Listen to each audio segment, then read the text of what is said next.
Berkurang juga, terkena juga inflasi. Kenapa sekarang saya yang bayar? Paham tuh? Walaupun di tangan siapapun, jangankan tangan Anda, di tangan yang pemilik kekuasaan di negara ini, tetap akan berkurang juga dia. Kenapa harus saya yang bayar? Oleh karena itu, saya membantu antum. Karena ini jumlahnya besar, 30 sampai ini, kita bagi dua lah. Kita bagi dua, 50% antum. Kalau katakan umpamanya 5 jari 1M menjadi 500 juta lagi nilainya, ya udah saya bayar 1M 250. 250-nya penambahan yang tadi Anda tanggung 250, saya tanggung 250. Karena mungkin Anda katakan, kalau di tangan saya bisa kembangkan. Iya kalau maju, kalau rugi bisa juga kan? Jelas antum ya? Sekalian yang ketiga tadi, yang ibu-ibu tadi, yang emas tadi. Dengan demikian, mengikat hutang dengan emas, sepakat lembaga fikih Islam internasional tidak boleh dan riba. Mengikat, dinamakan dengan rabtud duyum bi al-maqayis tsabitah. Mengikat hutang dengan indeks yang tetap.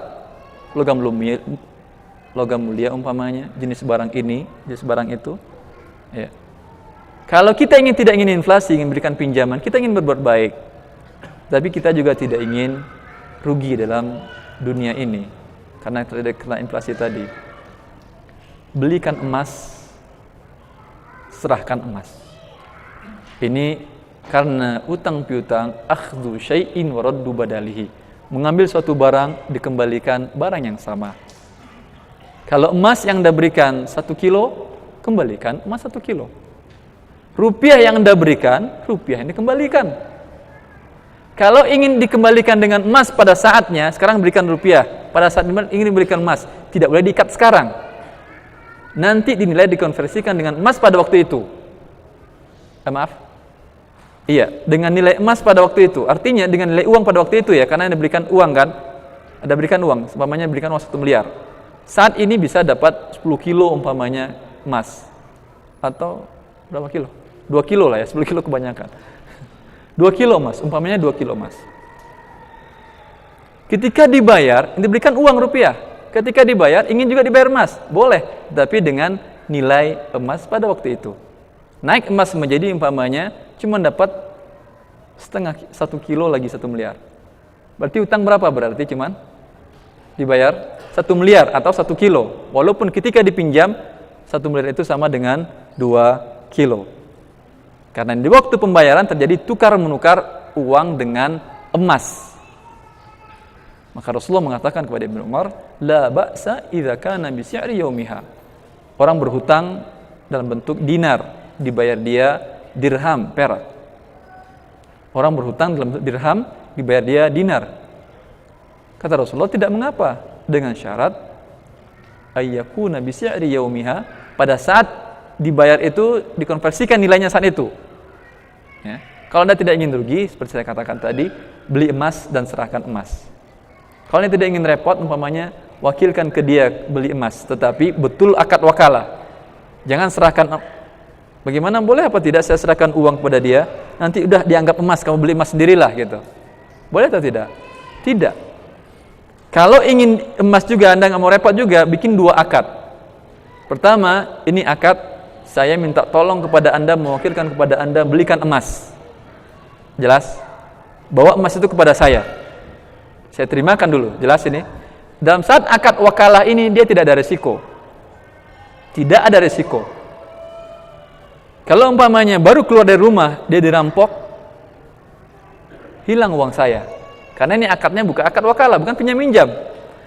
Karena saya pun yang keluar beli emas baru di langkah yang sama akan dirampok juga kan. Kenapa harus saya tanggungkan kepada dia? Jelas ini. Pertama, dia beli emas dulu, bawa ke kita. Setelah bawa ke kita, ini emasnya. Yaudah, sekarang saya pinjamkan kepada Anda emas dan bayar emas pada waktunya. Tapi pada saat akad wakalah tadi, harus risikonya ditanggung oleh pemilik uang atau pemilik emas tadi. Dibelinya emas di tengah jalan, sebelum sampai ke kita, dirampok. Yang hilang adalah uang saya. Dia tidak terkena apa-apa. Tapi setelah saya berikan emas, sampai di rumah saya, terima emas. Lalu saya berikan kepada dia, keluar dia 5 langkah, dirampok dia. Sekarang siapa yang rugi? Dia yang harus bayar. Dia harus bayar 1 kilo pada waktunya. Jelas antum itu perbedaannya jelas? Mana yang halal, mana yang haram? Baik.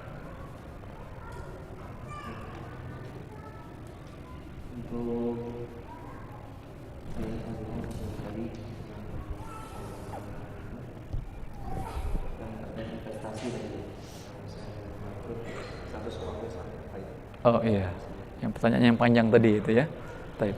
Yaitu ketika umpamanya usahanya nggak rugi, ya, tapi si pembeli barang catering tadi bangkrut, tidak mampu membayar hutang, begitu kan?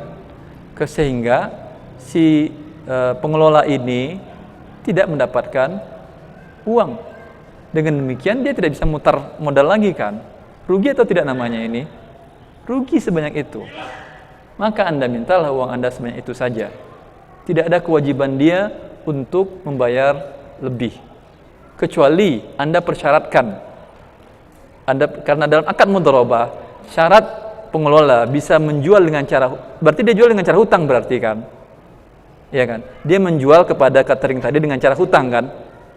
Masukin barang hari ini, besok bayar uang, kan hutang juga. Walaupun 1 menit, walaupun 5 jam bayar besar barang untuk bayar, kan hutang namanya, tidak tunai.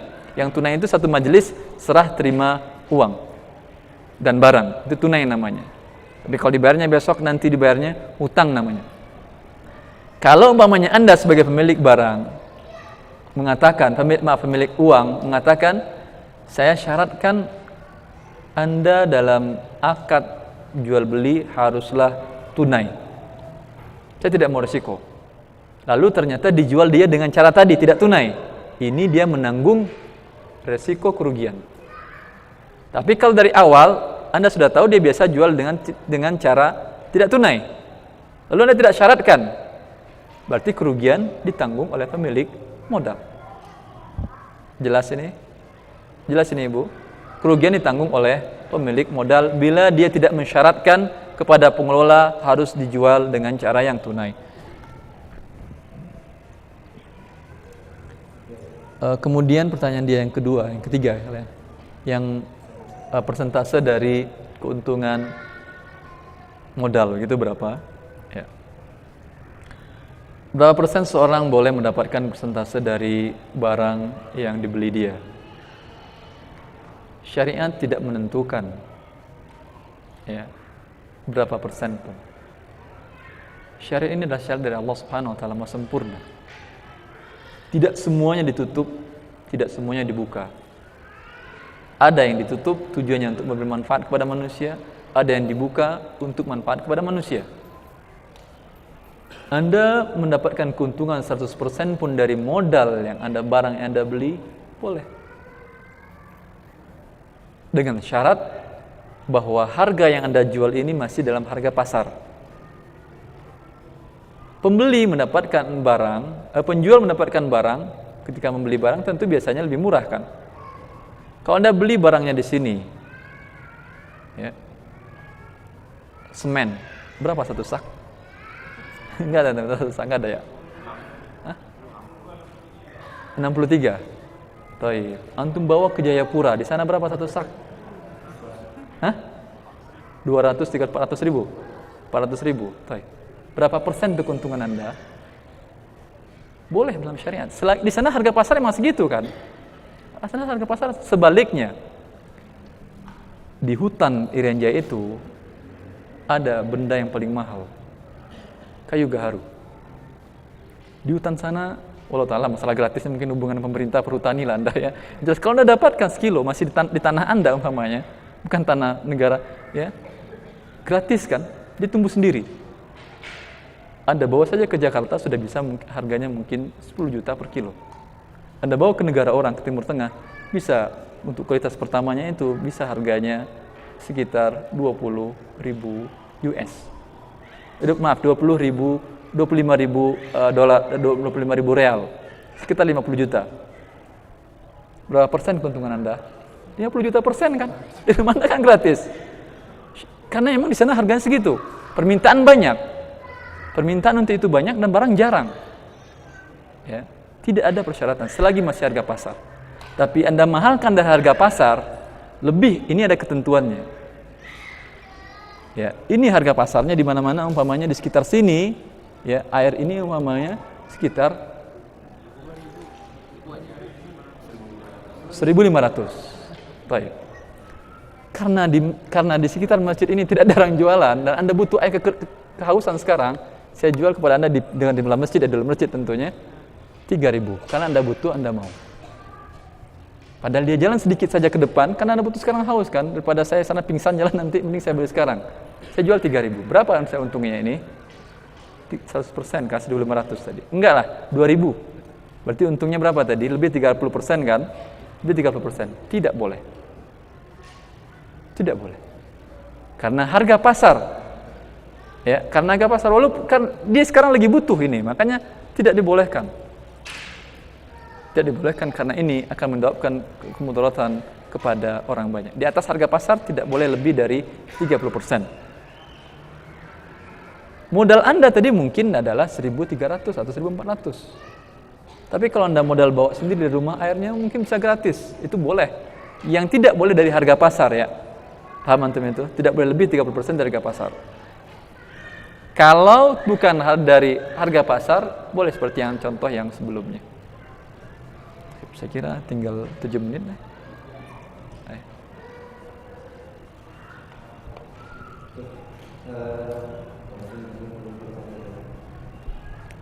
Ya, mungkin nanti bisa disimpulkan masing-masing ya, dari macam pertanyaan dan berbagai adanya jawaban ya.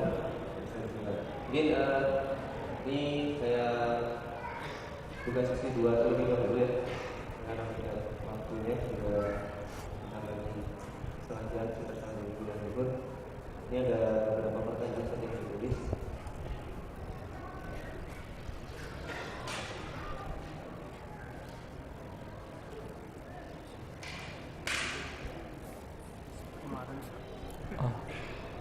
Ini ada door prize yang mau door prize.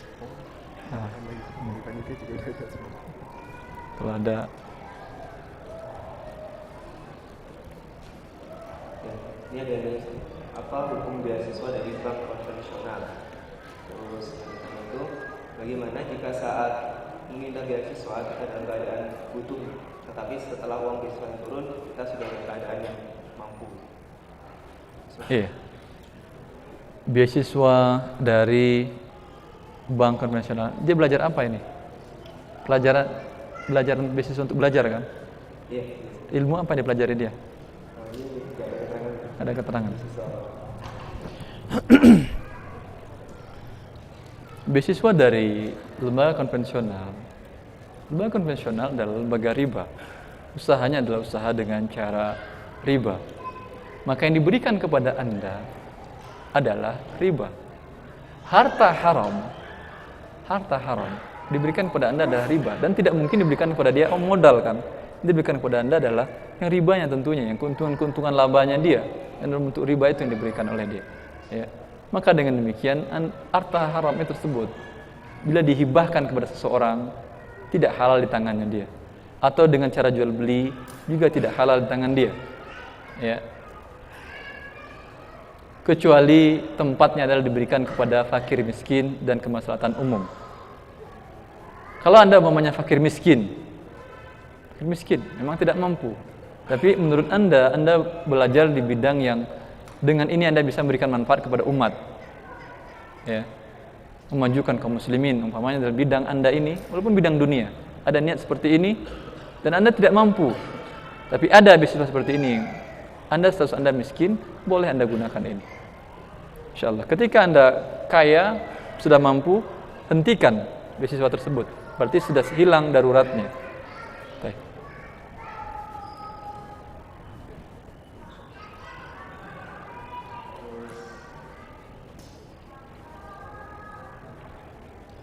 Bagaimana dengan sistem jual beli dropshipping?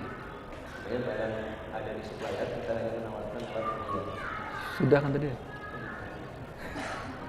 Tadi kan udah tadi kan. Tadi dropship, sekarang dropshipping, beda ing-nya aja. Oh.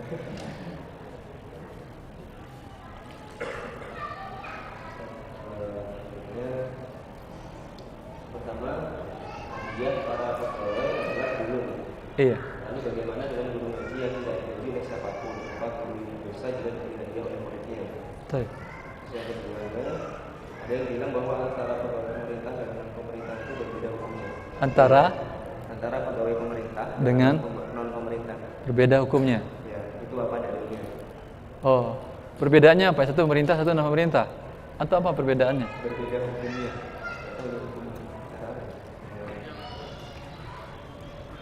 hukum kerjanya, pekerjaannya. Ya udahlah, karena nggak jelas biarkan aja. Yang menjelas tadi itu aja, yaitu apa tadi yang pertama? Tentang gaji dan guru ngaji. Gaji guru ngaji. Guru ngaji tidak diberi gaji kan kata dia kan. Lalu diberikan hadiah. Yang hadiatul ummal, hadiah para pekerja itu ghulul. Sama dengan mencuri harta rampasan perang. Ya, hadiah para pekerja. Para pekerja, Anda bisa mempekerjakan orang dengan akad kan? Akad, ada akad, yaitu akadnya ada upahnya kan? Bolehkah seseorang mengambil upah dari mengajarkan mengaji? Kalau dalam bentuk ini, dia tidak dapat gaji, hanya dapat hadiah saja.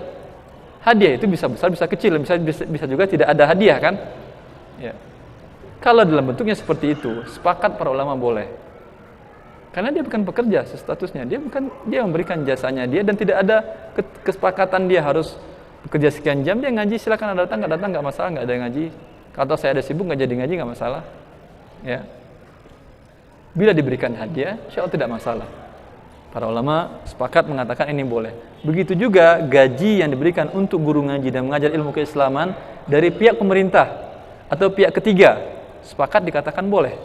Sebuah yayasan umpamanya, ya, memberikan gaji tetap kepada guru-guru ngaji atau guru agamanya atau yang mengajarkan ilmu keislaman, boleh.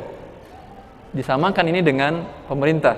Dan para sahabat menerima atoya dan arzak dari Baitul Mal. Para sahabat, ya. Dan para ulama di waktu itu sebagian mereka menerima atoya gaji, itu bisa dinamakan arzak atau gaji dari pemerintah. Dari lembaga sosial, lembaga ketiga, pihak ketiga juga bisa dinamakan yayasan, bisa disamakan dengan itu juga. Ya. Kemudian kalau akadnya Anda dengan langsung si penerima jasa Anda, mengatakan kepada orang tua wali murid ini, saya tidak akan ajar anak Anda kecuali per jam sekian rupiah.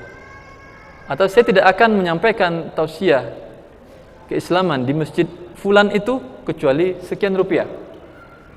Ini baru akadnya sewa menyewa, seperti akad Anda bekerja. Saya tidak akan bekerja kecuali berapa per jam gaji saya atau per hari atau per bulan. Ini sekarang akadnya sewa menyewa. Khilaf para ulama dalam hal ini, bolehkah atau tidak. Ya. Pendapat mazhab Syafi'iyah membolehkan, Al-Hanafiyah tidak membolehkan, Al-Hanabilah juga tidak membolehkan. Wallahu ta'ala a'lam. Bila umpamanya orang ini sudah diberikan oleh Allah Subhanahu wa taala kecukupan dengan dunianya, ini kesempatan dia mencari keridhaan Allah Subhanahu wa taala, mengajarkan kaum muslimin ilmu-ilmu Allah. Inilah dia yang ilmu.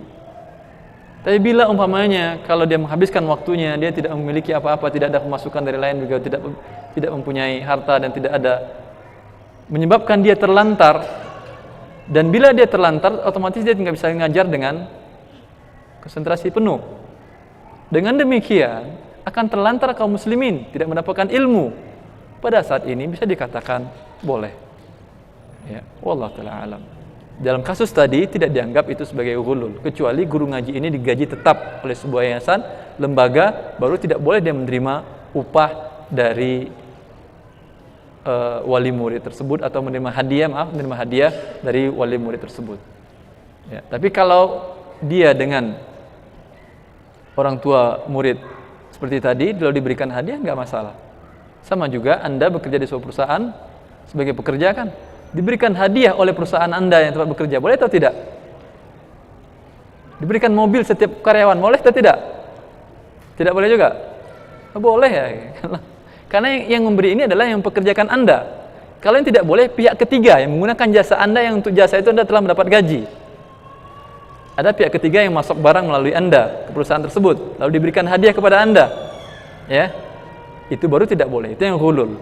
Karena harta ini milik perusahaan, karena Anda sudah digaji oleh perusahaan untuk jasa yang ini. Atau Anda sebagai pegawai negeri sudah digaji oleh negara untuk melayani masyarakat ini. Tidak boleh lagi menerima 1 sen pun dari mereka. Berikan ke negara karena Anda sudah digaji. Kalau enggak, jangan terima gaji. Jelas ini? Baik.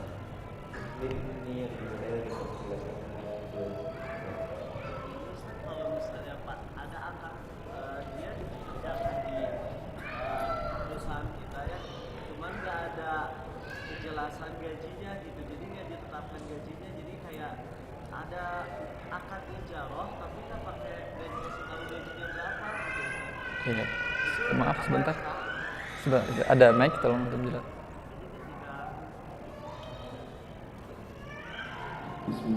Ketika akad ijarahnya, ikat sewa menyewa jasa itu sama yang mempekerjakannya itu tidak ngasih tahu berapa upahnya gitu. Ya jelas kamu kerja nanti insya Allah saya beri gaji gitu. Tidak dikasih tahu gajinya, pokoknya kamu kerja di sini ngebantuin anak-anak selama sebulan sekian bulan. Iya. Terus dia dikasih tahu nanti mau dikasih atau enggak. Gitu. Dikasih atau enggak?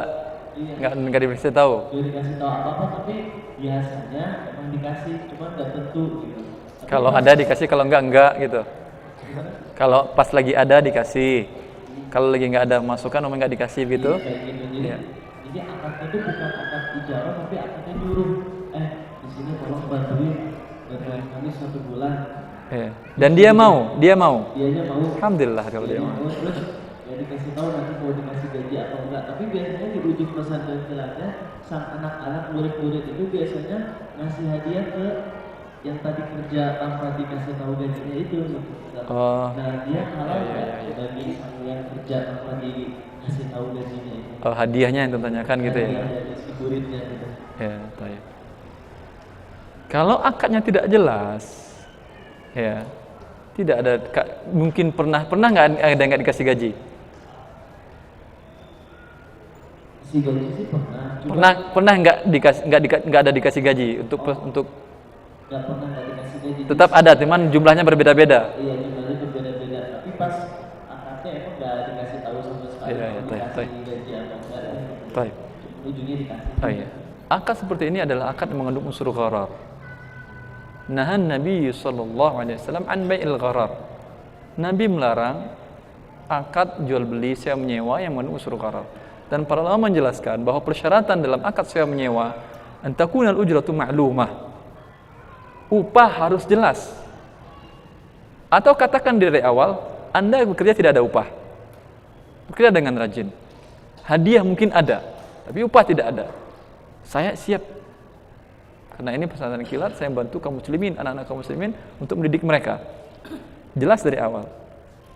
Tapi dibuat akad mengambang seperti tadi, gharar mungkin dapat iya, tapi jumlahnya tidak jelas. Mungkin besar, mungkin kecil, ya. Maka ini mengandung unsur gharar, menjadi akad yang rusak. Fasid. Apalagi ini pengelola pesantren kilat, harusnya dia mengerti tentang syariat. Dari awal dia katakan biasanya gaji segini. Biasanya ya taruhlah yang paling rendah. Per orang umpamanya 100.000 umpamanya. Tapi kalau berlebih kami tambah sesuai dengan kelebihannya yang ada. Jelas berarti sekarang gaji Anda selama 3 hari 100.000 tambah bonus kalau ada. Kalau sekarang ini boleh. Jelas? Atau gaji Anda 50.000 kalau ada ditambahan bonus. Kalau dibuat seperti tadi adalah akadnya rusak. Ijarahnya adalah ijarah yang batilah dan fasidah. Dengan demikian statusnya bukan sebagai pekerja, hadiah dari murid-muridnya boleh insyaallah ta'ala. Antum kan dengan hadiahnya kan? Tapi yang akad antum tadi batal. Akad antum batal tadi apa? Status uang yang diterima dari pengelola tadi tidak halal antum terima. Karena akadnya batal. Karena akad batal bikin lagi akad sekarang dengan dia. Ini maksud dengan akad yang batal, akad yang fasid tidak sah, alla tatarattab alaihil athar, bahwa dampak dari akad itu tidak ada. Jadi dengan demikian perpindahan barang kepada pihak lain, perpindahan jasa kepada pihak lain tidak diakui syariat. Bikin akad baru lagi. Jelas? Bikin akad. Sekarang kita sepakati lagi, berapa nih gaji saya? Oh sekian ya udah. Kalau sepakat itu berarti hadiah kembalikan. Kalau dia tetap gak sepakat, hadiah terima, gaji Anda tidak halal. Baik.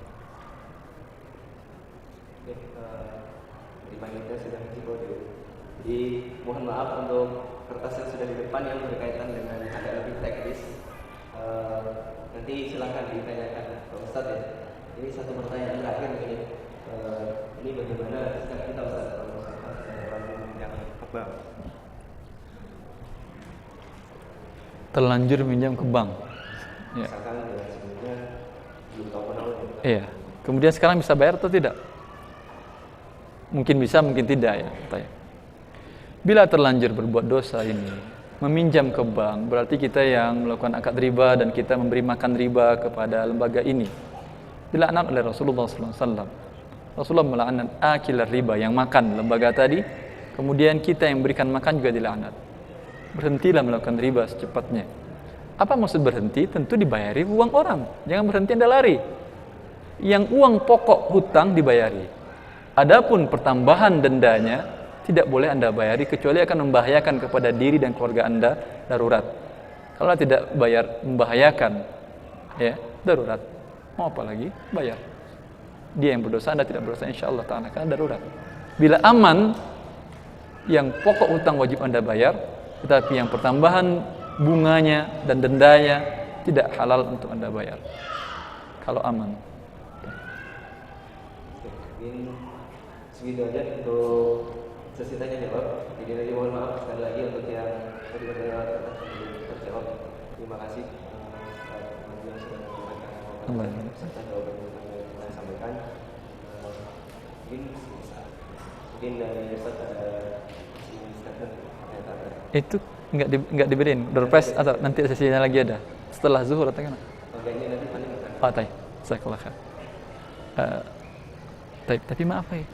Nanti antum baginya bentuk apa? Pertanyaan atau apa? Pertanyaan. Pertanyaannya berkenaan dengan kajian tadi. Iya, tapi yang sudah Ustaz jawab tadi. Oh ya udah. Baik. Enggak perlu ana hadir kan? Baik. Semoga Allah Subhanahu wa taala memberikan kemudahan kita untuk mencari rezeki yang halal dan memudahkan langkah kita untuk memulai sebuah usaha yang halal dengan modal-modal yang tadi telah kita jelaskan yang diridhai oleh Allah Subhanahu wa taala, dan menghindarkan diri kita dari modal-modal yang awal dari kehancuran kita hidup di dunia ini, yaitu dengan modal yang tidak syar'i, dengan modal riba dan lain-lainnya. Ini saja, semoga bermanfaat. Assalamualaikum warahmatullahi wabarakatuh.